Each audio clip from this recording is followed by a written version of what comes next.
Hello friends, कैसे हैं आप सब। आशा करता हूँ आप लोग एकदम मस्त होंगे, बढ़िया होंगे। तो बीएससी फर्स्ट ईयर जूलॉजी की क्लास में आपका स्वागत है। आज हम लोग जेनेटिक्स के बारे में देखेंगे क्वेश्चन और एमसीक्यू प्रैक्टिस करेंगे, जो कि इस साल के लिए बहुत ही इम्पोर्टेंट हैं। जैसा कि आप लोगों के एग्ज़ाम चल रहे हैं कुछ जगह, और कुछ जगह अभी कुछ दिन बाद होने वाले हैं, जल्द ही 1-2 हफ्ते से स्टार्ट होंगे। तो आज हम लोग जेनेटिक्स के पार्ट मेंडलिज्म जो है, मेंडलिज्म के क्वेश्चन एमसीक्यू को प्रैक्टिस करेंगे। तो जैसा कि पहला क्वेश्चन है, the branch of botany deals with heredity and variations is called. आनुवंशिकता एवं विभिन्नताओं के संबंधित वनस्पति विज्ञान की शाखा कहलाती है, तो उसको आनुवंशिकी बोलते हैं। क्या बोलते हैं? जेनेटिक्स। जेनेटिक्स में हम आनुवंशिकी और विभिन्नताओं के बारे में स्टडी करते हैं।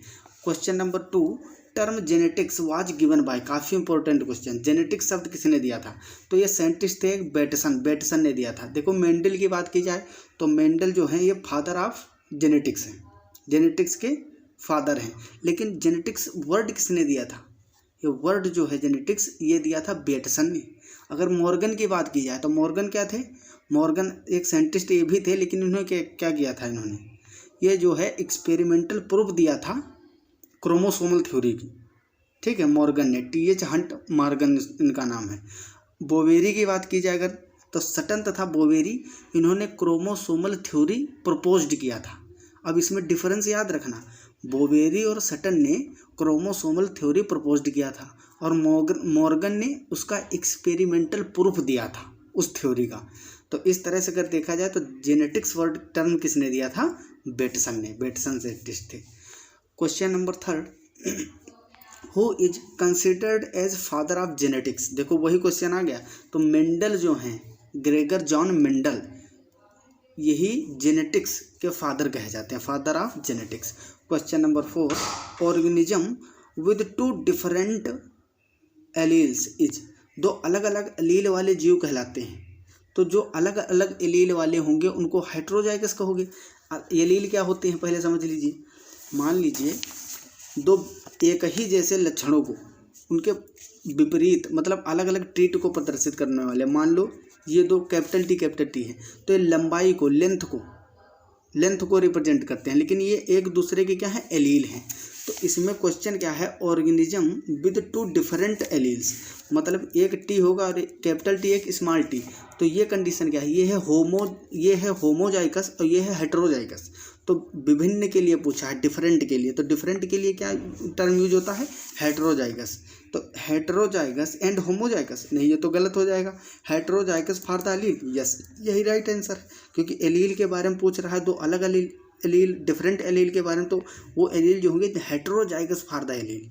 ठीक है, तो राइट आंसर कौन सा हो जाएगा? Option B. Question number 5, in the first step of monohybrid cross experiment Mendel select pea plant which were. एकल संकर परीक्षण के पहले पद में मेंडल ने मटर के पौधे का चयन किया था, जो था। तो इसमें जो लंबा पौधा लिया था उन्होंने, टाल पौधा जो लंबा लिया था, कौन सा? लंबा टाल प्लांट, कैपिटल टी, वो था फीमेल। कैसा था? फीमेल प्लांट था, फीमेल प्लांट। और अगर बात की जाए बौने पौधे की, कौन से? बौने पौधे की, तो बौना पौधा था जो स्मॉल टी जिसका जीनोटाइप है। तो ये कौन था? ये था मेल, ये मेल प्लांट था। ठीक है, तो इसको अगर लेक्चर आप लोग देखोगे, बुक से पढ़ोगे तो अच्छे समझ में आएगा। फिर भी यहाँ पे इतना याद कर लीजिए कि जो लंबा पौधा लिया था वो फीमेल था और बौना पौधा मेल था। तो इसमें देखिए, प्योर टाल एज मेल। देखो, टाल की बात मेल के साथ कर रहे हैं, ये गलत हो जाएगा क्योंकि मेल ड्वार्फ लिए गए थे।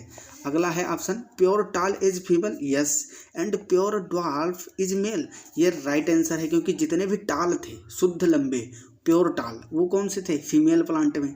और जो प्योर ड्वार्फ थे वो मेल, तो नर के रूप में लिए गए थे ड्वार्फ। ये बहुत ही इंपॉर्टेंट है, इसको याद रखना। अगला है question number 6, which one of the following can not be explained on the basis of Mendel's law of dominance. निम्नलिखित में से वह कौन सा कथन है जिसे मेंडल के प्रभाविता के नियम के आधार पर स्पष्ट नहीं किया जा सकता? जो इनका डोमिनेंस था, लॉ ऑफ डोमिनेंस, इन्होंने 3 लॉ दिए थे, law of segregation, law of dominance, law of independent assortment. तो उनमें से जो डोमिनेंस था, लॉज ऑफ डोमिनेंस मेंडल का, वो इनमें से किस फैक्टर को स्पष्ट नहीं कर पा रहा है। इतने इवेंट दिए हुए हैं। पहला factor occur in plants pairs, कारक जोड़े में पाए जाते हैं। ये तो सही है, क्योंकि जब जोड़े में होंगे तभी तो डोमिनेंसी आएगी, तभी तो जान पाओगे। जैसे कि एक है कैपिटल टी, एक है स्मॉल टी, तो कैपिटल टी डोमिनेंट है। कैसे जान पाओगे? जब इसके साथ में एक रिसेसिव होगा, रिसेसिव के साथ में जब ये होगा तभी तो पता चलेगा इस पे डोमिनेंट है। जब केवल अगर टी लिया जाए, अभी एक टी लिया जाए, तो कैसे बताओगे डोमिनेंट है या रिसेसिव है? तो दो एक साथ उपस्थित होना चाहिए, मतलब पेयर में। तो पहला फैक्टर अकर इन पेयर्स, तो ये तो सेटिस्फाई हो रहा है इससे, मेंडल्स के डोमिनेंस से, लॉ से। अगला है option B, the discrete unit controlling a particular character is called a factor. किसी विशिष्ट लक्षण का नियंत्रण करने वाली पृथक इकाई को कारक कहते हैं, तो उन्होंने जीन को कारक कहा था, ये भी satisfy. Option number C, out of one pair of factor one is dominant and the other recessive. एक जोड़ी कारकों में से एक प्रभावी और दूसरा अप्रभावी होता है, ये भी डोमिनेंस, लॉज ऑफ डोमिनेंस को सेटिस्फाई करता है। Alleles do not show any blending and both the characters recovers as such in F2 generation. विकल्पियों में कोई सम्मिश्रण नहीं देखा जाता है। F2 पीढ़ी में दोनों लक्षण वैसे वापस आते हैं, तो इसका रिलेशन लॉज ऑफ डोमिनेंस से कोई नहीं है। ठीक है, तो question number 7, how many types of gametes will be produced by a individual having genotype capital A small A, capital B small B और कैपिटल स्मॉल सी। अब इसमें पूछा गया है, ये जो जीनोटाइप एक दिया गया है, इस जीनोटाइप वाले व्यक्ति द्वारा कितने प्रकार के युग्मकों का निर्माण होगा। तो इसका एक जनरल फार्मूला है, बहुत ही आसान, उसको याद कर लीजिए। ये फार्मूला होता है 2 की पावर n। अब यहाँ जो n है, n क्या है? नंबर ऑफ हेटेरोजाइगस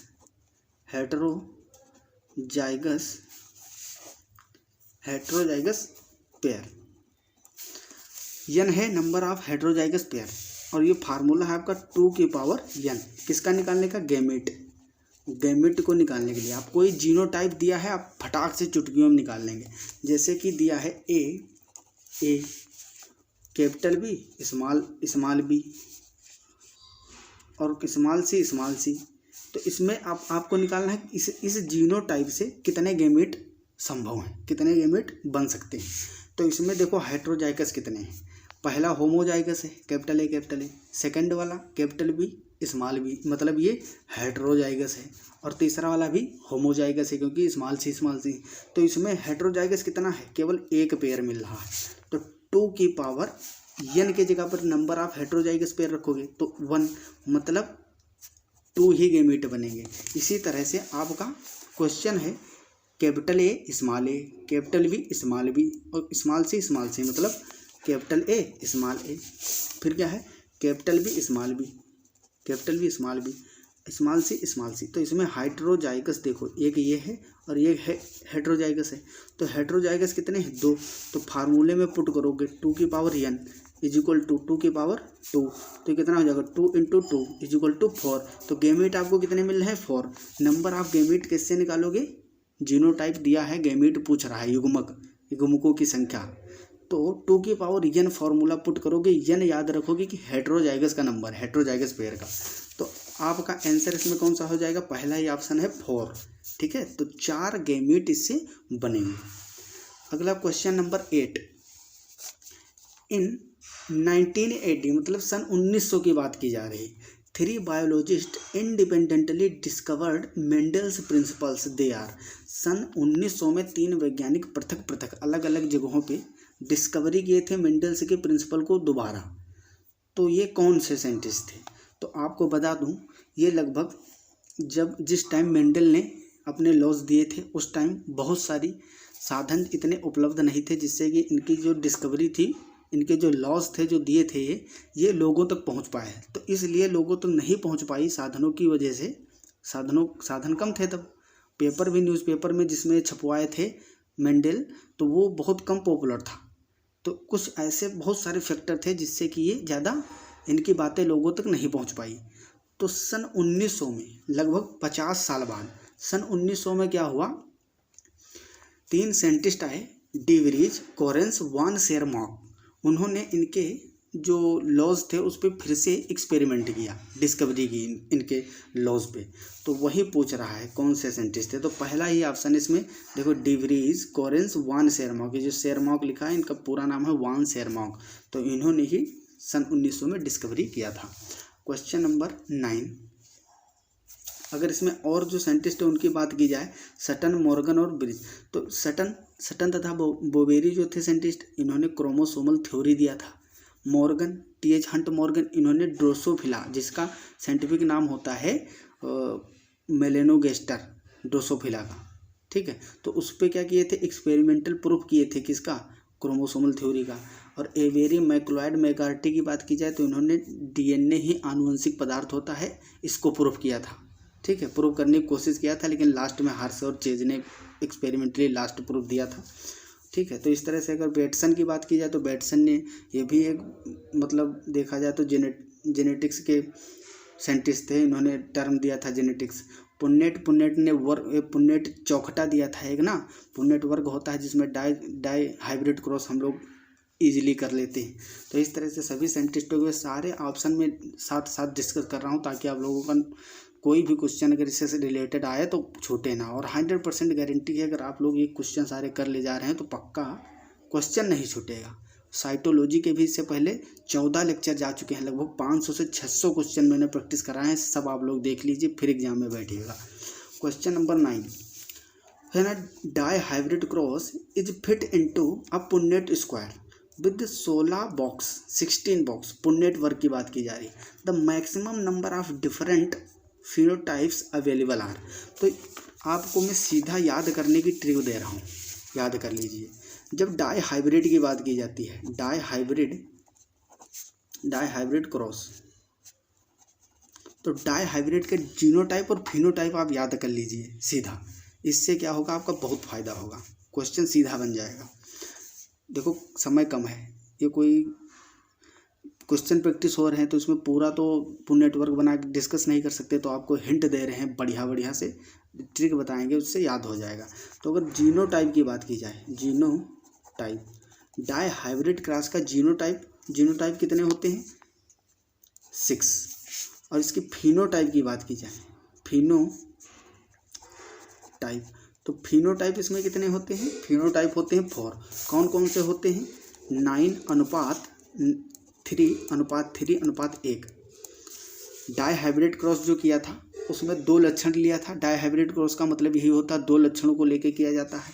उसमें कौन कौन से थे, पीले, बीज का रंग लिया था, कौन कौन सा, बीज का रंग कौन सा था, पीला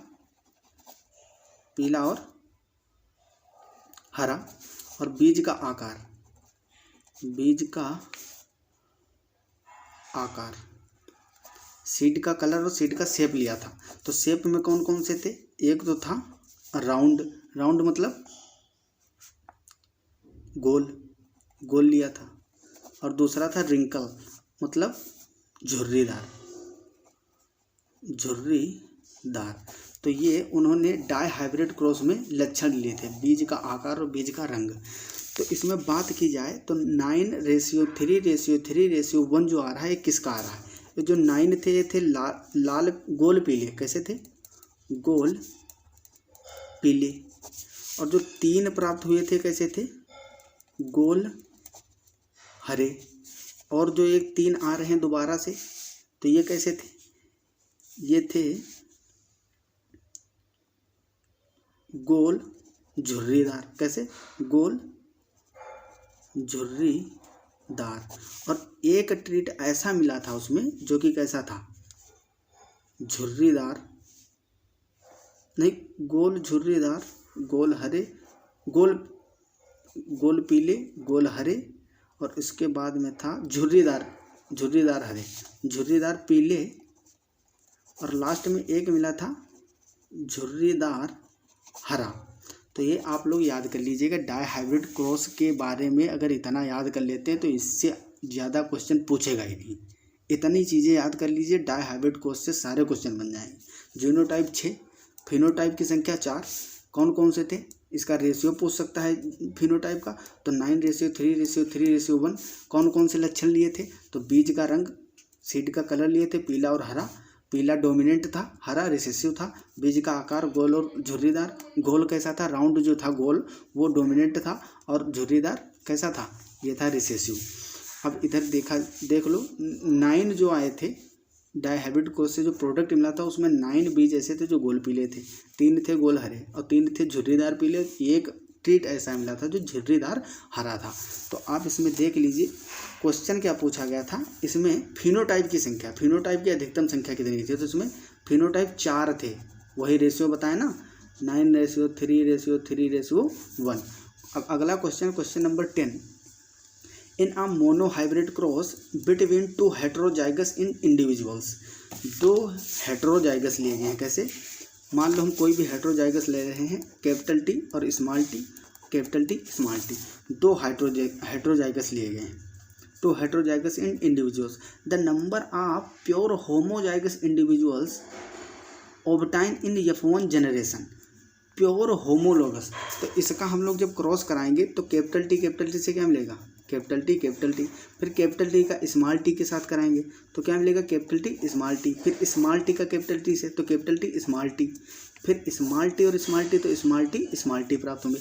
अब इसमें प्योर होमोजाइगस कितने हैं, ये दो तो हाइब्रिड हैं, ये भी हाइब्रिड, ये भी हाइब्रिड, एक ये है क्या प्योर होमोजाइगस और एक ये है प्योर होमोजाइगस। तो प्योर होमोजाइगस कितने मिल रहे हैं, 2, तो इसमें राइट आंसर हो जाएगा आपका ऑप्शन नंबर 1, 2। ठीक है, अच्छे से आप लोग भी प्रैक्टिस करते रहिए, ठीक है, साथ साथ ही जितना बता रहा हूँ नोट भी कर लीजिए, बहुत इंपॉर्टेंट है। अगला क्वेश्चन है क्वेश्चन नंबर 11, बहुत ही लेंदी दिख रहा है, बहुत आसान है, ऐसी ट्रिक के साथ इसको करवाऊंगा, एकदम मज़ा आ जाएगा। इन garden pea yellow colour of cotyledon is dominant over green and round shape of seed, is dominant over wrinkled.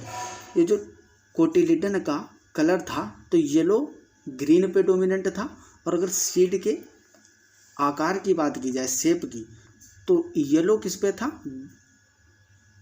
अगर आकार की बात की जाए तो राउंड रिंकल पे डोमिनेंट था। When a plant with yellow and round seeds is crossed with a plant having yellow and wrinkled seed, the progeny showed segregation for all the 4 characters. The probability of obtaining green round seeds in the progeny of the crosses. तो इसमें पूछा गया है die hybrid cross के बारे में, RRYY और RRYY। इसका जब आप कराओगे क्या क्रॉस, ये डाई हाइब्रिड क्रॉस है, मतलब 2 लक्षणों को लिया गया है, एक तो उसके आकार को लिया गया है और एक क्या लिया गया है, उसके कलर को। तो ये क्या है, ये राउंड R, ये मतलब आकार के डोमिनेंट को प्रदर्शित करता है, ये क्या है झुर्रीदार और ये राउंड, और ये कैसा है येलो, ये है ग्रीन। तो इसमें जब डाई हाइब्रिड क्रॉस कराओगे तो लास्ट में पूछ क्या रहा है, the probability of obtaining green round seed, मतलब ग्रीन और राउंड गोल हरे कितने प्राप्त होंगे। तो आपको बताए थे अभी गोल हरे कितने प्राप्त होते थे, तो गोल हरे 3 प्राप्त हो रहे थे, टोटल कितने में से 9, 3, 12, 3, 15, 1, 16, पूरे 16 में से कितने गोल हरे मिल रहे थे, 3, तो 3/16 होगा, इसका जो है प्रोबेबिलिटी कितनी होगी 3/16, 16 में से 3 प्राप्त हो रहे थे, तो option number D is right. आप लोग इसका क्रॉस कर लीजिएगा, ठीक है। Question number 12, 2 pea plants were subjected to cross pollination, मटर के 2 पौधों में परपरागण करवाया गया। Of the 183 plants produced in the next generation, F1 पीढ़ी में कितने प्लांट मिले 183, जिसमें से 94 plants were tall and 89 plants were found to dwarf. The genotypes of the 2 parental plants are likely to be. अब इसमें क्या बताया जा रहा है, बहुत अच्छे से समझिए। 2 प्लांटों के मध्य क्या कराया गया है, क्रॉस पोलिनेशन। मान लो कैपिटल टी और स्मॉल टी, इसके बीच में कराया गया है क्या क्रॉस पोलिनेशन। अब इसकी जो यफोन पीढ़ी थी, यफोन पीढ़ी, इसमें जो प्लांट मिले, कुछ भी प्लांट हो, मान लो हम प्लांट ही लिख दिए सीधे। अब इस प्लांट में जितने प्लांट मिले, इसमें 4 प्लांट मिलेंगे, तो चारों प्लांट में 180 बीज आए। कितने? 183 सीड। चारों प्लांट को फिर से उगाया गया। ये जो 4 प्लांट मिले यफोन पीढ़ी में, इसमें उत्पन्न हुए 183 सीड। अब 183 सीड को फिर से उगाया गया, तो इसमें 94 पौधे कैसे बने? 94 पौधे जो बने वो लंबे थे। कैसे थे? लंबे। और 94 और 89 89 पौधे ऐसे थे तो जो कैसे थे? बौने। अच्छे से समझ में आ रहा है? 2 प्लांटों के बीच में क्रॉस पोलिनेशन कराया गया, जिससे कि यफोन पीढ़ी में 4 पौधे मिले। उन चारों पौधों पे 183 सीड आ गए। उन 183 सीडों को अलग अलग जर्मिनेट किया गया। उसमें से 94 सीड ऐसे जर्मिनेट किए जिनसे प्लांट लंबे बने, और 89 कितने बने? बौने। तो इसमें से पूछा जा रहा है कि जो ऊपर ये क्रॉस पोलिनेशन कराया गया था, ये नॉन नहीं था, हमने लिख दिया है ऐसे क्रॉस पोलिनेशन, कुछ भी हो सकता है। तो इसमें क्या जीनोटाइप रहा होगा? तो इसमें देखिए आप लोग, पहला है कैपिटल टी, स्मॉल टी। अब देखिए लंबे और बौने पौधे में कितना कितना परसेंटेज आ रहा है। देखो 1 2 की बहुत ज़्यादा सीड जब जनरेट किए जाते हैं तो 2 4 को छोड़ दिया जाता है, उसमें कोई दिक्कत नहीं, 2 4 का डिफरेंस आ रहा है। तो इसमें देखो 94 है, 89 है, मतलब 5 का डिफरेंस है। तो इनको लगभग 50 मान सकते हैं, लगभग 50% और 50% मान सकते हैं, दोनों 50-50%, क्योंकि 4 का ही तो डिफरेंस है, 5 का, तो 50-50% मान सकते हैं। अब देखिए जितने इसमें ऑप्शन दिए हैं सबको क्रॉस पोलिनेशन कराओ। कैपिटल टी और स्मॉल टी वालों पहले कराते हैं, तो इसमें क्या प्राप्त होगा आप लोगों को पता ही है। Capital T small T, capital T small T, capital T small T और कैपिटल टी स्मॉल टी। तो ये कितने हैं? ये संकर लंबे हैं, सभी लंबे पौधे उत्पन्न होंगे, क्योंकि स्मॉल टी पे कैपिटल टी डोमिनेंट होता है। तो अगर इसके साथ में स्मॉल टी उपस्थित भी है फिर भी ये कैसा होगा? लंबा। तो सभी कैसे होंगे? संकर लंबे। संकर लंबे मतलब हाइब्रिड टॉल, हाइब्रिड टॉल। तो इस तरह से देखा जाए सभी लंबे हैं, लेकिन कितने आ रहे हैं? 50% लंबे, 50% बौने। तो पहला ऑप्शन तो 100% इनकरेक्ट है, गलत हो गया। सेकंड देखिए, ये दोनों संकर लिए गए हैं, हाइब्रिड। तो हाइब्रिड के बीच में कराइए capital T small T, capital T small T. अब इसमें जब कराओगे तो कैपिटल टी मिलेगा, फिर कैपिटल टी को स्मॉल टी से कराओगे तो कैपिटल टी स्मॉल टी मिलेगा, फिर स्मॉल टी को कैपिटल टी से तो कैपिटल टी स्मॉल टी, फिर स्मॉल टी तो स्मॉल टी। इसमें देखिए एक शुद्ध लंबा और 2 कैसे मिले पौधे? संकर लंबे, और एक मिला शुद्ध बौना। यह है शुद्ध लंबा, इंग्लिश में बोले तो प्योर टॉल, और ये है संकर लंबे, संकर लंबे। और ये कैसे हैं? बौने हैं। तो इसमें देखो लंबे का अनुपात आ रहा है 75%, क्योंकि 4 में से 3 लंबे हैं, तो 4 में से 3 लंबे मतलब 75% टॉल, और 25% कैसे हैं? ड्वार्फ। और इसमें आने कितने चाहिए? 50-50%। तो ये भी ऑप्शन इनकरेक्ट है। अब अगला देखिए ऑप्शन सी है, एक है हेटेरोजाइगस, एक है ड्वार्फ होमोजाइगस। तो इसके बीच में कराते हैं, एक है हेटेरोजाइगस, एक है ड्वार्फ होमोजाइगस। तो इसका कराओगे तो कैपिटल टी स्मॉल टी, फिर कैपिटल टी स्मॉल टी, फिर स्मॉल टी, फिर से स्मॉल टी करते जाइए आप लोग भी साथ साथ।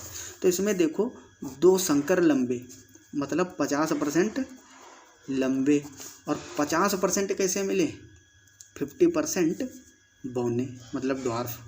तो इस तरह से आप लोग एक एक को एलिमिनेट कर सकते हैं। अगर बहुत ज़्यादा प्रैक्टिस कर लोगे तो सीधा देख के टिक कर दोगा। मैं अगर करता इस क्वेश्चन को तो सेकंड नहीं लगते, 2-3 सेकंड में टिक करके निकल जाता। तो आप लोग प्रैक्टिस बहुत ज़्यादा करिए, प्रैक्टिस वाला ही है चैप्टर, ठीक है। तो इसका ऑप्शन ये करेक्ट हो जाएगा। इसमें तो सब टाल ही आएंगे, कैपिटल टी है ना, तो टाल ही आएंगे। Question number 13, a homozygous sweet pea plant with blue flowers, ये ब्लू फ्लावर्स के लिए दिया गया है। एंड लॉन्ग पोलन के are not is crossed with a homozygous plant having red flowers and round pollens. The resultant F1 hybrid is test crossed. अब इसका test cross परीक्षण करवाएंगे, परीक्षण क्रॉस बोलते हैं इसको। Which of the following genotype does not appear in its progeny? तो इसमें भी क्या कराया गया, डाई हाइब्रिड क्रॉस करा के देखो परीक्षण आदेश बता दें आपको। आप मान लो 2 क्रॉस कराए, इससे F1 पीढ़ी मिली, F1 पीढ़ी जो प्राप्त हुई इसका क्रॉस आप किससे करा दीजिए, रिसेसिव से। रिसेसिव आप रिसेसिव से करा दीजिए, इसको बोलते हैं टेस्ट क्रॉस। तो आप लोगों को इससे पहले 2-3 क्वेश्चन में मैंने डाई हाइब्रिड क्रॉस बता दिया है और रिसेसिव से उसका मल्टीप्लाई करिएगा, आपको ऑप्शन मिल जाएगा। राइट आंसर है सी। कुछ आप के लिए भी छोड़ रहा हूँ क्योंकि आप लोग भी प्रैक्टिस करें। Question number 14, ratio of progeny when a red coloured heterozygote is crossed with a white coloured plant in which red colour is dominant over white colour. अब इसमें क्या पूछा गया, जब लाल रंग वाले पौधे हेटेरोजाइगस पौधे को देखो, अब लाल रंग का हेटेरोजाइगस कैसा होगा, लाल रंग का हेटेरोजाइगस इस तरह से होगा क्योंकि ये होगा लाल लेकिन इसमें जीनोटाइप दोनों प्रेजेंट है, इस स्मॉल आर पे ये प्रभावी है, तो ये हेटेरोजाइगस रेड के लिए। फिर क्या पूछा है, रंग वाले पौधे के साथ क्रॉस करवाया जाता है जिसमें लाल रंग के सफ़ेद रंग पर प्रभावी है, लाल रंग जो है वो सफ़ेद पर प्रभावी है, तो लाल रंग वाले को सफ़ेद रंग वाले से करवाया जाता है। मतलब स्मॉल आर, जब स्मॉल आर दोनों होंगे तो इसमें कोई डोमिनेंट नहीं है, तो ये दोनों कैसे हो जाएंगे, ये ऐसा पौधा होगा जो सफ़ेद होगा और ये कैसा होगा, ये होगा रेड। अगर आर होगा तब भी रेड होगा और आर होगा, इस कैपिटल और स्मॉल होंगे तब भी रेड ही होगा क्योंकि ये कैपिटल आर क्या है, डोमिनेंट है, प्रभावी है छोटे वाले पे। और अगर इस तरह से होगा तो ये वाइट कलर का होगा। तो इसके बीच जब क्रॉस कराया जाए तो क्रॉस कराइए, आर स्मॉल आर, फिर कैपिटल आर स्मॉल आर, फिर स्मॉल आर और फिर से क्या मिलेगा, स्मॉल आर। तो इसमें देखिए 2 मिल रहे हैं आपको कैसे, लाल, और 2 कैसे मिल रहे हैं, सफ़ेद। तो 2:2, 2 1 कम 2, 2 1 कम 2, तो 1:1 मिल रहा है, बराबर अनुपात में आ रहे हैं लाल और सफ़ेद। ये दोनों लाल ही होंगे ना, ये कैपिटल आर डोमिनेंट है, तो ये दोनों कैसे होंगे, लाल और 2 सफ़ेद मिलेंगे, तो अनुपात 1:1। तो इसका राइट आंसर हो जाएगा आपका ऑप्शन बी, 1:1। आप लोग साथ साथ अपने आप से भी करते रहिएगा। Question number 15, Which one of the following represents a test cross? निम्न में से कौन सा टेस्ट क्रॉस को प्रदर्शित करता है। तो देखो टेस्ट क्रॉस क्या होता है, जो F1 पीढ़ी मिलती है, F1 पीढ़ी में जो मिला उसका क्रॉस आप रिसेसिव से कराएं, किससे, रिसेसिव, उसको बोलते हैं टेस्ट क्रॉस। तो इसमें देखिए पहला देखिए, अब ये तो है F1 पीढ़ी, F1 पीढ़ी में संकर मिलेगा, लेकिन यहाँ पे रिसेसिव नहीं, डोमिनेंट लिया कैपिटल। अब यहाँ पे दोनों कैसे लेंगे, इसमें कोई रिसेसिव दिख रहा है, रिसेसिव मतलब दोनों स्मॉल हों, तो स्मॉल नहीं है। इसमें देखिए ये F1 है और ये क्या है, रिसेसिव मतलब दोनों स्मॉल, तो ये राइट आंसर हो जाएगा। इसमें तो सब कैपिटल ही लिए हैं, तो ये तो देख के ही जान जाओ गलत है। क्वेश्चन नंबर 16, देखो यहाँ इतना क्वेश्चन प्रैक्टिस में समय नहीं कि मैं आपको एक एक चीज़ डिटेल में बताऊँ, फिर तो ये लेक्चर हो जाएंगे एक एक टॉपिक पे। अब एक क्रॉस को पूरा डाई हाइब्रिड और मोनो हाइब्रिड क्लास पे 1-2 घंटे के लेक्चर होते हैं पूरे, तब जाके पूरा डिटेल में होगा। तो यहाँ जितना रिक्वायर्ड है, जितने से आप लोगों को क्वेश्चन हल हो जाएंगे उतना मैं बता दे रहा हूँ, जितना बता रहा हूँ साथ साथ नोट करते रहो, 100% क्वेश्चन बनेंगे, ये लिख के ले लो। Question number 16, how many type of genotypes are found in F2 progeny obtained from self pollination of hybrid F1। F1 द्विसंकर के स्वपरागण से F2 संतति में कितने प्रकार के जीनोटाइप बनेंगे। तो इसमें 9 जीनोटाइप मिलेंगे, कितने, 9 जीनोटाइप। फिनोटाइप कितने मिलेंगे, 4 मिलेंगे, ठीक है, वही डाई हाइब्रिड क्रॉस है। Question number 17, how many types of gametes will be produced by individuals having genotype capital A small A, capital B small B, capital C small C. इसका formula मैंने आपको पहले ही बता दिया था, क्या था, 2 की पावर यन क्या है, हेटेरोजाइगोसिटी, हेटेरोजाइगोट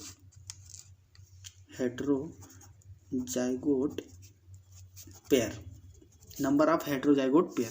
तो इसमें देखिए हेटेरोजाइगोट कितने हैं, ये है हेटेरोजाइगोट, ये भी हेटेरोजाइगोट, ये भी, एक कैपिटल एक स्मॉल, एक कैपिटल एक स्मॉल, एक कैपिटल एक स्मॉल, मतलब तीनों कैसे हैं, 3 हेटेरोजाइगस हैं।